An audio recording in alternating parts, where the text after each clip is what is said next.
Hallo meine Lieben, ich hatte euch vor einer ganzen Weile mal die Lumen-Folie oder die Glow-in-the-Dark-Folie von Sisa gezeigt, die ja im Dunkeln erleuchtet.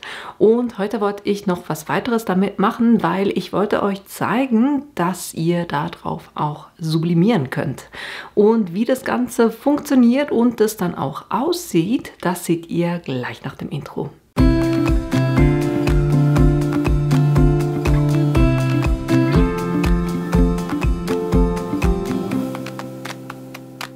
Das Beispiel, was ich euch schon gezeigt hatte, war dieses hier, wo ich einfach die Lumenfolie ausgeplottet habe und das auf ein T-Shirt aufgebracht.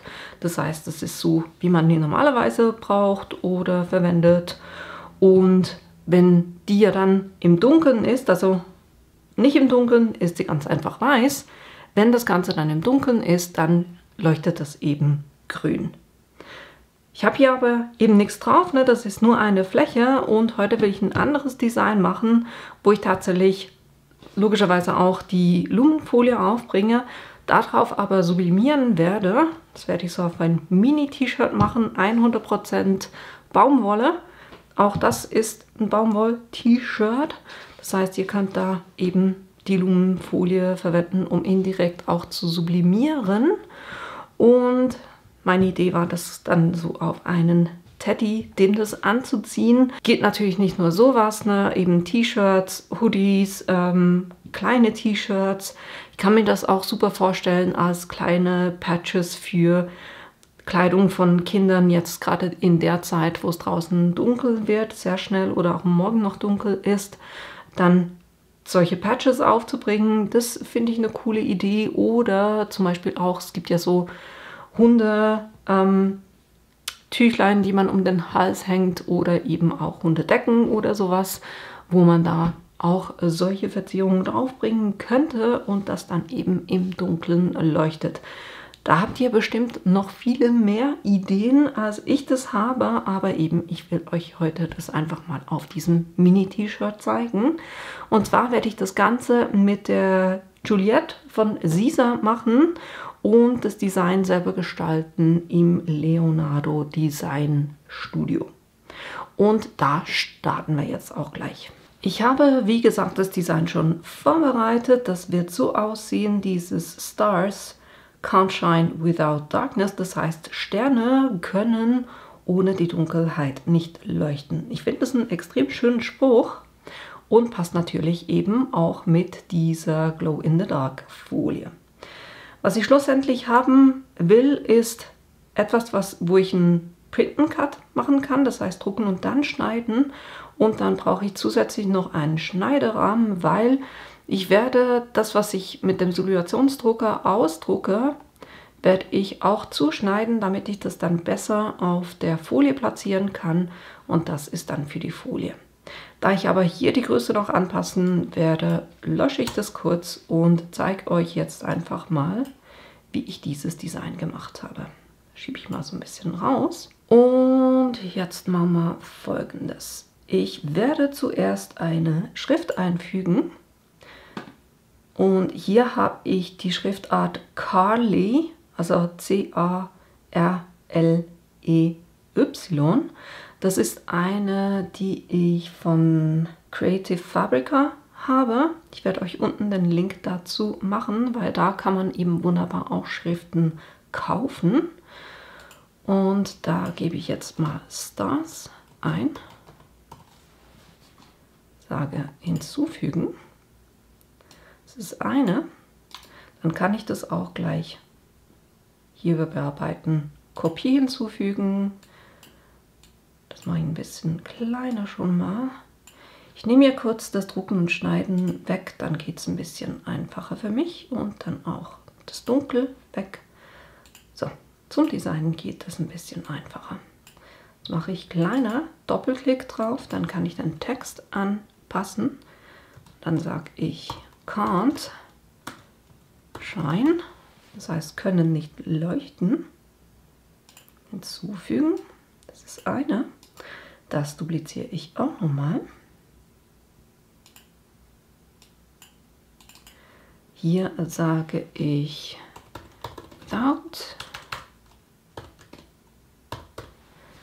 ohne. Und dann dupliziere ich das nochmal. Und hier sage ich Darkness, Dunkelheit. Und dann machen wir noch ein Ausrufezeichen. So, das sind mal die Schriften, die ich habe. Wenn ihr zusammenhängende Schriften verwendet, zeige ich euch das kurz, dann guckt einfach drauf. Nehmen wir mal diese Schriftart. Dann müsst ihr hier jeweils das automatische Verschweißen anklicken, damit es euch dann also nicht die einzelnen Buchstaben voneinander schneidet. Mache ich nicht bei mir, weil ich habe keine Überschneidung. Das sind einzelne Buchstaben. So, jetzt habe ich hier noch diesen Banner. Das heißt, ich gehe in die Designbibliothek, suche hier nach Banner und dann habe ich gleich den obersten genommen und sage Design öffnen. Jetzt will ich den nicht in dieser Goldfarbe haben und per se sind das einfach zwei Elemente, die übereinander liegen. Das heißt, ich hebe hier die Gruppierung auf. Dann müsste ich eines von den beiden, nochmal, Gruppierung aufheben. So, jetzt kann ich eines vom anderen verschieben. Das untere ist schwarz, das behalte ich. Das hier hätte ich gerne in einer anderen Farbe. Und zwar war das, ich muss hier kurz gucken, was das denn für eine Farbe war. 00B2BC.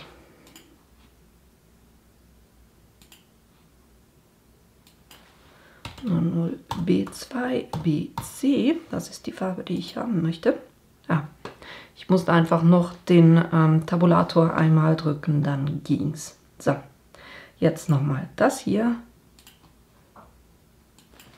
00B2BC, Tabulator. Hinzufügen. Jetzt haben wir es. So, und jetzt kann ich den wieder so einpassen, dass ich eine schwarze Linie ringsherum habe. Ich kann das kurz versuchen, ob ich das ganz einfach ausmitten kann. Ja, passt. Und dann gruppiere ich das Ganze wieder, damit sich das nicht mehr verschiebt. Na, dann habe ich hier den Banner. Das hier nehme ich in der Reihenfolge nach vorne und mache das kleiner. Respektive, ich gucke mir zuerst so, wie das Design aussehen soll. Das ist das. Ich orientiere mich jetzt kurz an dem. Und da mache ich den Banner ein bisschen größer als das Stars. Dass der so ein bisschen überlappt. In etwa so.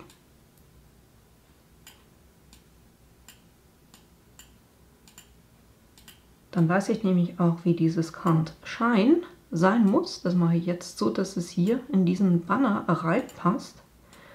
Dann markiere ich mir die beiden und schiebe das so ein bisschen nach oben. Und das Without muss hier drinnen Platz haben. Das tut es auch. Darf auch noch ein bisschen größer sein. Und dann nehmen wir die Darkness noch und das mache ich in etwa gleich groß wie den Banner. Also von der Länge her.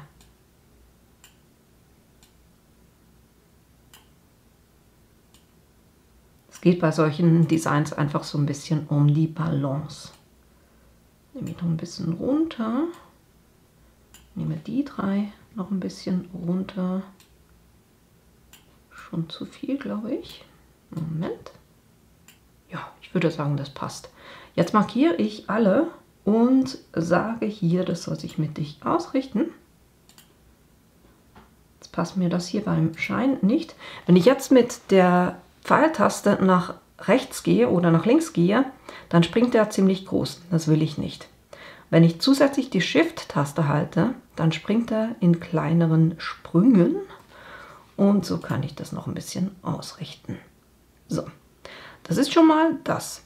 Jetzt habe ich hier noch Sterne und die habe ich quasi auch selber so ein bisschen zusammengestellt.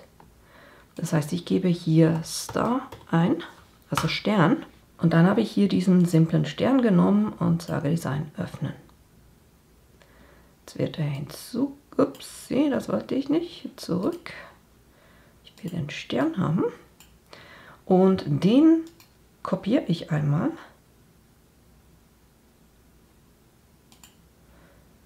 Mache den ein bisschen kleiner. Ich finde einfach, sieht ein bisschen besser aus und drehe den um etwa 45 Grad. Jetzt glaube ich sogar ein bisschen zu viel oder zu klein. Macht ihr einfach so lange, bis ihr merkt, okay, das gefällt euch. Jetzt mitte ich den kurz aus.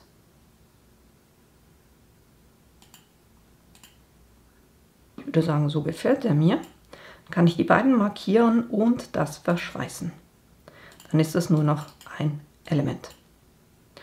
Und da möchte ich gerne die Farbe auch auf dieses Türkis haben. 00B2BC, Tabulator hinzufügen. So. Und dann habe ich das einfach wesentlich kleiner gemacht. Natürlich. Ich mache das hier kurz ein bisschen größer, damit es in etwa die Größe hat hier von dem Design, was ich schon gemacht habe. Das ist in etwa so. Dann können wir uns auch daran orientieren. So. Das heißt, ich habe dann hier einfach noch ein paar Sterne platziert.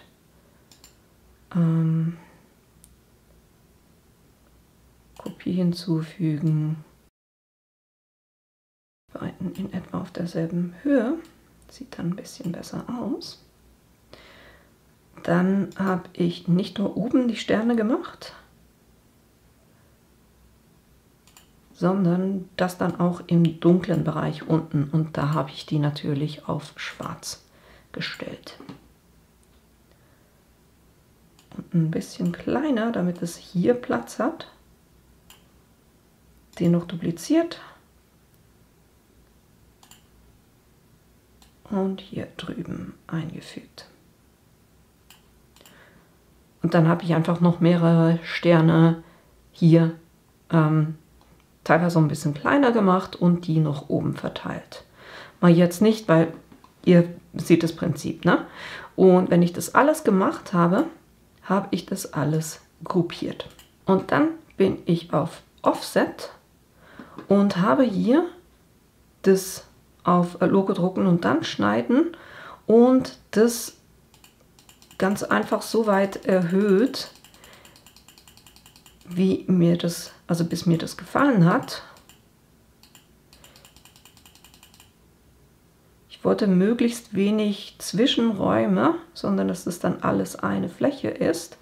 Was mir noch nicht gefällt, ist hier unten bei den S und beim N, dass das so reingeht. Das heißt, ich gehe noch ein bisschen höher. Ich würde sagen, den N kann man so lassen. Das einmal hinzufügen. Und jetzt muss ich das Ganze auf die Größe bringen, wo ich das haben will. Jetzt messe ich kurz mein T-Shirt. Da will ich Maximum 8 cm das haben. Jetzt lösche ich das hier kurz und nehme hier wieder mein Original. Und da sage ich, ich hätte das gerne auf 80 mm. Genauso möchte ich es haben. Dann muss ich noch diese Außenlinie, ist im Moment noch nicht gruppiert, ne? Mein Design hier. Da sage ich einfach auf der Außenlinie bearbeiten, Kopie hinzufügen. Upsi, ich habe gerade den falschen gezogen. Was ich will, ist das hier. Das wird der Rahmen, den ich nachher auch aus der Lumenfolie ausschneide. Und was ich geguckt habe oder was ich jetzt gucken muss, eben, dass ich das Ganze auf Drucken, Schneiden habe. Und ich habe diese Abstände hier vom Druck von den Passmarken. Ich zeige euch das kurz.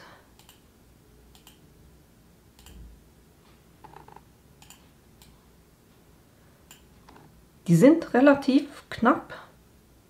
Kann jetzt, wenn ich sowas Kleines mache, auch auf 2 hochgehen.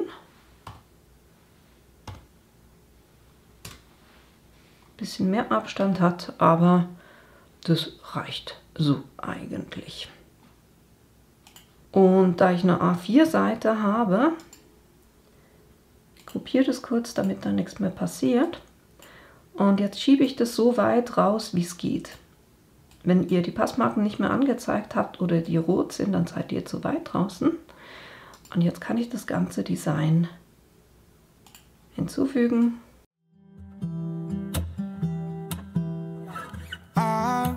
I've been seeking for the glory. Say my name.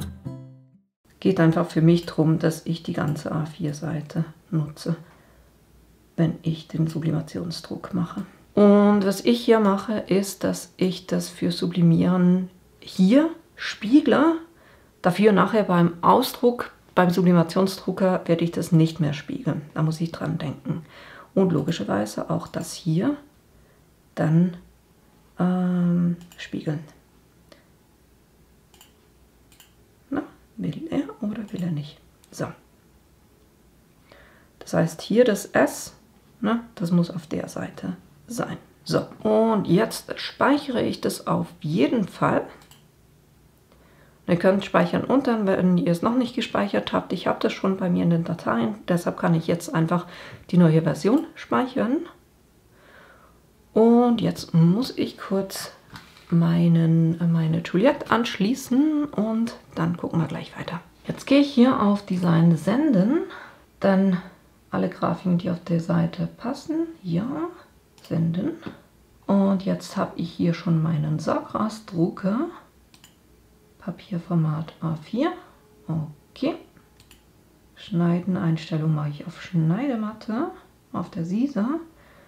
Spiegeln mache ich eben nicht und gebe das mal an den Drucker. Und jetzt bei den Druckereinstellungen gehe ich hier auf PDF und dann sage ich Sargras Print Manager. Dann nehme ich hier eben Spiegeln auf jeden Fall raus. Mauspad behalte ich. Kann ich ausblenden, die habe ich schon ausgetauscht, der hat es nur noch nicht gemerkt. Papier habe ich, Tray 1 habe ich, High Quality habe ich, Layout muss eben A4 sein. Und es ist gespiegelt, weil ich das eben im Leonardo Studio gespiegelt habe. Jobs passt. Vivid passt. So sollte das eigentlich funktionieren. Das heißt, ich gehe hier auf Drucken. So, jetzt habe ich das ausgedruckt und jetzt kann ich eigentlich auf die zweite, nämlich die Cutting Contour, auf diese Matte gehen. Und dafür muss ich jetzt ganz einfach das auf die Matte aufbringen. Und da werde ich auf jeden Fall einen Testschnitt machen. Das heißt, ich nehme hier die Plotter-Einstellung und mache jetzt beim Plotter weiter. Hier nehme ich, Moment, das ist die Hightech, die nehme ich nicht, sondern ich nehme die Low-Tech Matte.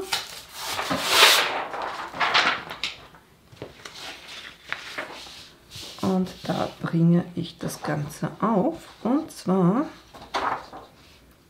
hier unten in der Ecke.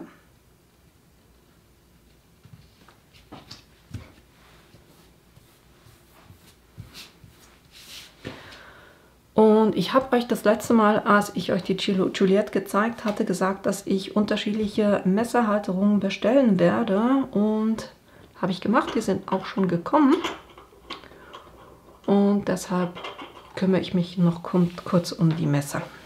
Die Messerhalterungen, wenn ihr die kauft, die sehen so aus. Und ich habe eben extra eins, das werde ich für Vinyl und HTV, also Flexfolien, verwenden. Dann werde ich eins für die 65 Grad Spitze verwenden. Das ist das blaue Messer. Und damit ich das weiß, habe ich hier einen schwarzen Punkt aus Vinylfolie. Und der obere Teil, der kommt ja dann nicht hier in den Plotter rein, oder das stört nicht, wenn hier ein schwarzer Punkt drauf ist. Aber so weiß ich für mich, das ist das Tiefenschnittmesser, weil da jetzt ein schwarzer Punkt drauf ist. Und da mache ich das blaue Messer rein.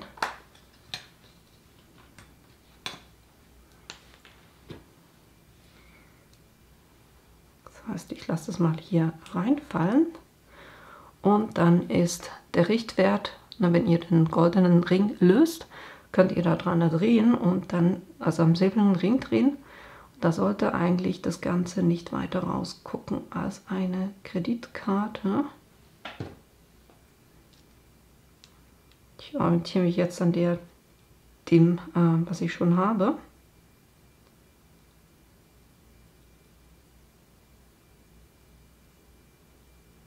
Etwa so.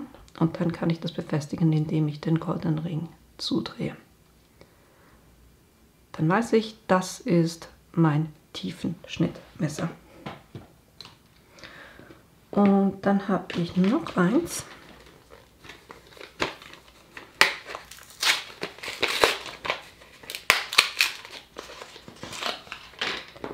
Hier mache ich einen weißen Punkt drauf.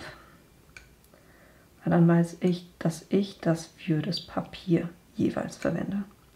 Dasselbe wie quasi wenn ihr mit Stoff arbeitet, verwendet ihr auch nicht die Stoffschere für andere Sachen. Und deshalb gucke ich hier einfach drauf, dass ich das hier dann auch nur für Papier oder zum Beispiel auch, wenn ich Glitzer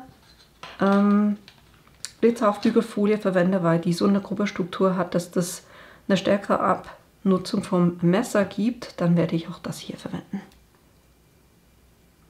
So, dann müssen wir auch das noch kurz drehen, damit das dann passt. Dann sind die in etwa gleich. So, dann Messer vorbereitet und ich werde mir dann bestimmt noch eine Aufbewahrung basteln, damit ich diese Messer, die nicht im Plotter drin sind, dann auch gut aufbewahren kann und sich dann niemand schneidet. So, lange Rede, kurzer Sinn.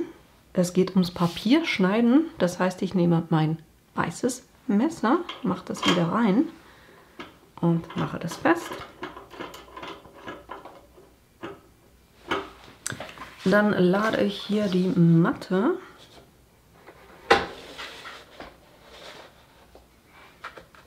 Richte die hier schön an der Linie aus.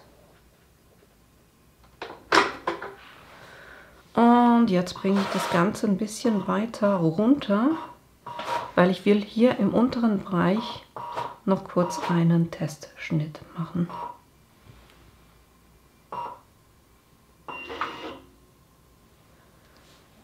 Und gucken, dass ihr das seht.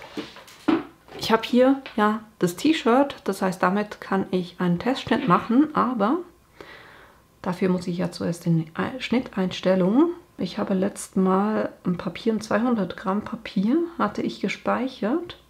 Mal gucken, was ich da hatte. Da hatte ich Schneidegeschwindigkeit 8 und Anpressdruck 35. Das heißt, ich gehe jetzt nochmal zurück. Nehme einen von den freien Spots, Open, sage hier 8 und gehe hier nur mal auf eine 25, weil das doch wesentlich dünner ist, das Papier. Und dann sagen wir dem umbenennen und da sage ich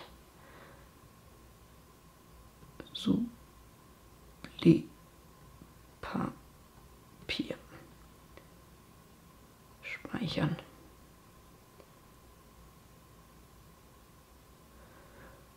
Okay, nochmal 8 und hier machen wir eine 25, einfach mal zum Testen. Und so teste ich das kurz.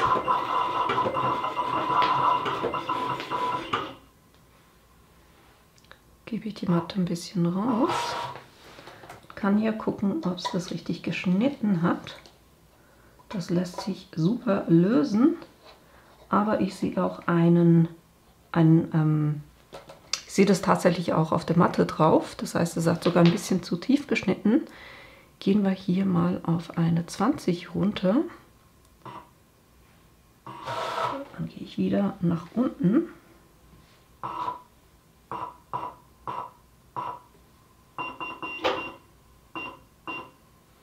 versuch's nochmal.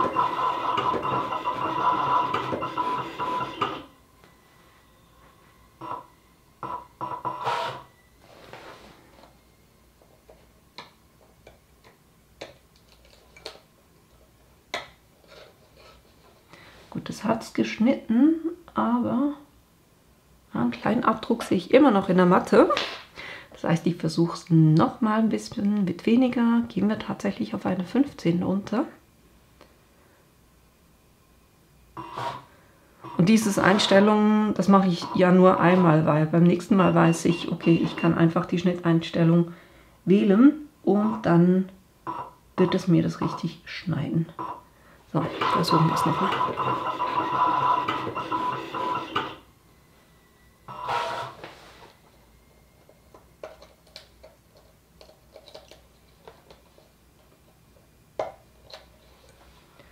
So, na, das ist gut geschnitten.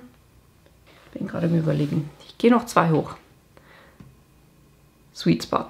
So, und so speichere ich das. Kann damit jetzt eigentlich auch gleich schneiden. Das heißt, mit dem Messer muss ich jetzt hier in diese Ecke rein.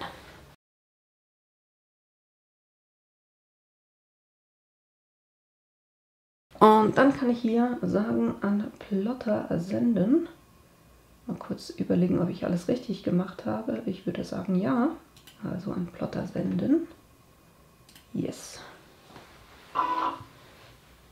Jetzt sucht er hier die Passmarken ab, dass er die findet.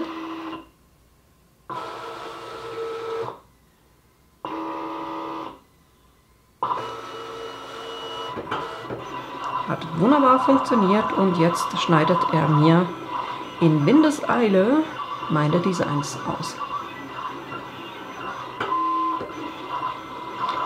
Und warum ich das schneide mit dem Plotter ist tatsächlich so, weil ich so das Ganze dann auf der Aufbügelfolie einfacher platzieren kann. Ne?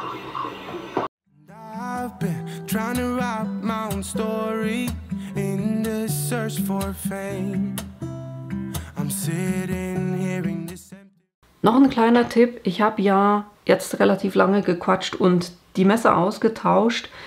Normalerweise, wenn ich direkt einen Ausdruck hier drauf gebe, dann würde ich natürlich gucken, dass dieses Rad, dass ich das rüberschiebe, damit mir das hier nicht auf dem Design oder auf dem Ausdruck herumfährt. Aber dadurch, dass ich eben so lange gequatscht habe, war das eigentlich schon trocken und hat hier nichts verschmiert. So, und dann können wir das Ganze auch schon rausnehmen. Und ihr seht, das hat es wunderbar geschnitten. Wie immer die Matte biegen und nicht das, was ihr dann weiterverwendet.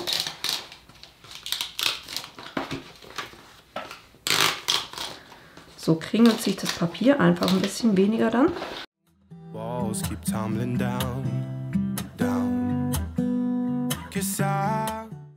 So, dann kann hier die Spritzmatte schon wieder drauf, weil das war's schon mit dem Papierschneiden. Hat alles wunderbar geklappt und ich sehe tatsächlich keine Abdrücke auf der Matte drauf. Das ist super. Und wir haben hier wunderbar die ganzen Designs ausgeschnitten, die ich jetzt verwenden kann zum Sublimieren. Na, ihr seht, alles wunderbar geschnitten. Jetzt brauche ich natürlich in derselben Größe noch die Folie. Das heißt, ich wechsle hier kurz das Messer in das, was gar nicht beschriftet ist, weil das ist mein Vinyl, respektive Aufbügelfolie Messer. Super schnell gemacht. Und hier habt ihr eine glänzende Seite, das ist der Träger, und eine matte Seite. Ich mache einfach hinten die Rollen hoch. Dann kann ich das wunderbar reinlegen. Hier vorne ausrichten. Hebel wieder runter. Gut ist. So, jetzt müssen wir auf dem PC noch ein bisschen was machen. Und zwar habe ich ja jetzt immer noch diesen Auftrag. Da gehe ich jetzt zurück zum Design. Und dann verschiebe ich die alle hier rüber, damit es die nicht nimmt. Und dafür gebe ich das hier unten in die Ecke. Respektive, ich kann es mir einfacher machen. Das ist kein Drucken- und Schneidenauftrag, sondern ganz einfach ein Schneidenauftrag. Und ich kann sagen, auf Nullpunkt setzen, dann fängt er hier wunderbar unten in der Ecke an. Und so kann ich auch schon sagen, nee, Rolle, weil ich will nicht auf der Matte schneiden. Und dann können wir schon auf Senden gehen. Passt alles. Spiegeln hier mache ich nicht. Normalerweise würde ja man bei Hitzetransferfolien das Ganze spiegeln, aber ihr erinnert euch, dass ich das vorne beim Design schon gespiegelt hatte. Von dem her muss ich das nicht nochmal spiegeln. Das passt. Und somit kann ich sagen, an den Plotter setzen und sagen, ja.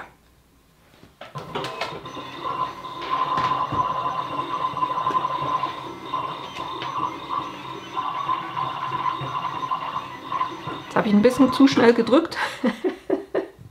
Der hat gleich schon losgelegt, bevor ich überhaupt das Messer ausgerichtet habe.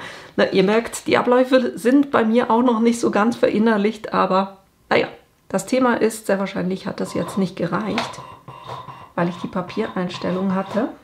Wir können es mal angucken.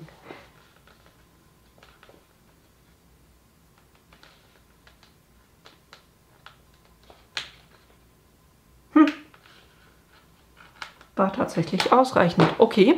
Eigentlich würdet ihr hier zuerst die richtigen Einstellungen nehmen. Ich muss das hier kurz speichern. Ich würde sagen, holographisch sollte eigentlich für die Lumen auch passen. Wenn das so ist, dann würde ich das einfach in mein ein kleines schlaues Büchlein reinmachen. Ich teste das jetzt einfach kurz, ob das so funktioniert. Es hat nicht durchgeschnitten und es hat das Design eigentlich richtig geschnitten. Von dem her würde ich sagen, ihr könnt die Einstellungen Holographic nehmen, das heißt Schneidegeschwindigkeit 10 und Anpressdruck 15 funktioniert auch für die Lumenfolie. So, und ich notiere mir das natürlich in mein schlaues Büchlein, damit ich das beim nächsten Mal weiß. Dann kann ich das hier kurz ausschneiden. Ihr könntet auch einen Entgitterungsrahmen machen. Meine Gewohnheit lässt das irgendwie nicht zu. Ich bin mir so gewohnt, dass ich Designs einfach ausschneide, dass ich da noch nicht mal einen Entgitterungsrahmen gemacht habe. Ihr könnt das machen, wenn ihr das wollt. Das behalte ich, solche Stücke, weil wenn ich mit der Matte schneide, kann ich das immer noch für irgendwas verwenden. Und hier können wir eben das, glaube ich, wunderbar entgittern. Das sollte wunderbar funktionieren. Ja, hat super geschnitten. So, jetzt kommen wir zum Pressen. Jetzt, wenn ich mir das Datenblatt angucke für die Lumen, dann haben wir da 150 Grad für 15 Sekunden pressen und ich kann es kalt oder warm abziehen. Das Thema ist, dass ich das hier drauf, ich werde das mit 190 Grad für 40 Sekunden pressen, weil es ist Sublimation. Ich brauche eine hohe Hitze für die Sublimation, da würden die 155 oder 150 Grad nicht ausreichen. Von dem her werde ich das so machen. Auf jeden Fall zuerst fusseln oder entfusseln. Und dann werde ich das T-Shirt kurz vorpressen, dann die hier draufbringen, in der richtigen Orientierung natürlich, und das wirklich nur 2 Sekunden pressen. Weil das Thema ist, wenn ihr mit hoher Hitze das zu stark presst, also ich werde es gleich mit den 190 Grad für 2 Sekunden pressen, die ich schon eingestellt habe für Sublimieren, und da aber eben nur kurz 1-2 Sekunden, braucht gar nicht mehr, weil mit der Hitze schrumpft es ein kleines bisschen. Bei mir ist es nicht so schlimm, weil ich ja relativ viel weißen Rahmen ringsherum habe. Aber wenn ihr da was habt, wo ihr das knapp bemessen habt, dann müsst ihr das immer so ein bisschen mit einbeziehen, dass die mit der Hitze ein bisschen schrumpfen wird. Eben, wie gesagt, ich habe es entfusselt, werde es kurz vorpressen und dann gehe ich hier drauf und das nur für 1-2 Sekunden und dann komme ich gleich wieder zurück. So, das ging super schnell, ging wirklich nur darum, dass das hier einfach drauf hält. Mehr nicht. Ne? Mehr wollte ich gar nicht. Und jetzt lassen wir das kurz ein bisschen auskühlen. Und jetzt nehme ich hier hitzebeständiges Klebeband. Für so ein Design brauche ich jetzt gar nicht so viel davon. Ich mache das einfach in 4 Ecken kurz fest. Und dadurch, dass ich das Papier geschnitten habe, kann ich das hier jetzt wunderbar einfach drauf passen. Und ihr seht, es ist tatsächlich schon ein kleines bisschen geschrumpft. Von dem her versuche ich da einfach die Mitte zu erwischen.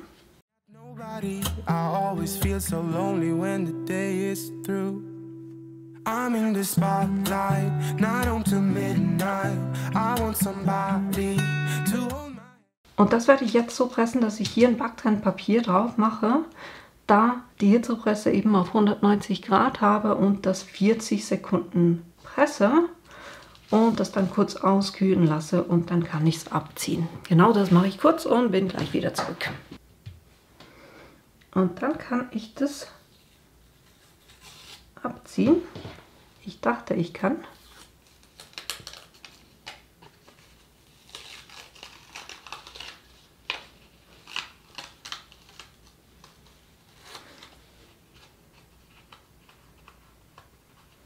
Es will hier teilweise ein bisschen Papier dran bleiben. Und das Problem hier, also ihr könnt es wegmachen, aber das Problem ist, also das Papier bleibt nur hier am äußeren Rand dran. Und warum das so ist, weil wir das zu heiß quasi pressen und dadurch läuft so ein bisschen Kleber raus und der verhaftet sich mit dem Papier, aber man kann es ablösen. Und der Rest wird garantiert dann beim Waschen weggehen. Und so habe ich jetzt ein süßes kleines Shirt, das im Moment eigentlich noch nicht wirklich spektakulär aussieht, aber ich mache jetzt mal alles ganz dunkel und dann gucken wir mal, wie das aussieht. Achtung, 1, 2, 3. Seht ihr das? Also, na, das hier ist meine Hand. Ist doch cool. Also das leuchtet jetzt voll im Dunkeln. Ihr könnt alles wunderbar lesen. Ne? Also das ist live, ne? Also nicht, dass ich euch hier irgendwo was vorspiele. Das ist meine Hand hier. Ich finde das so cool. Also das seht ihr wirklich richtig gut. Und nebendran ist sogar die Rolle, die ich nicht gepresst habe, ne? Auch die leuchtet wunderbar. Und so sieht es dann eben aus, wenn es hell ist. Ihr seht, eine coole Sache. Man kann also die Glow in the Dark tatsächlich auch sublimieren. Waschbeständigkeit kann ich euch nichts dazu sagen. Ich habe die Dinger noch nicht gewaschen, weil für mich ist das so eine Spielerei. Also das sind jetzt auch nicht, ich mache das auch nicht auf T-Shirts, die ich jetzt täglich oder sehr oft tragen würde, sondern das ist mehr so was ich gerne zum Jux mache. Und ich sehe auch auf der Folie die Fasern vom T-Shirt. Das heißt, das müsste wirklich super verhaftet sein. Also ich habe das Gefühl, das müsste durchaus halten. Und das war das, was ich euch heute zeigen wollte, dass ihr eben mit der Lumenfolie, Aufbügelfolie, nicht nur Designs ausschneiden könnt und die dann quasi als Glow in the Dark oder Lumen Designs verwenden könnt, sondern dass ihr auf die auch sublimieren könnt, so dass tagsdurch das wie ein ganz normaler Print aussieht, aber dann in der Nacht eben wunderbar leuchtet oder in der Nacht einfach, wenn es dunkel wird, ne? Ich hoffe, euch hat diese Idee gefallen, dass ihr da Lust habt, das selber auch auszuprobieren. Natürlich auch, dass euch das Video gefallen hat und dass ich euch in einem meiner nächsten Videos wiedersehe. Bis bald! I used to spend time with all my friends, but who's gonna like me if I'm not there?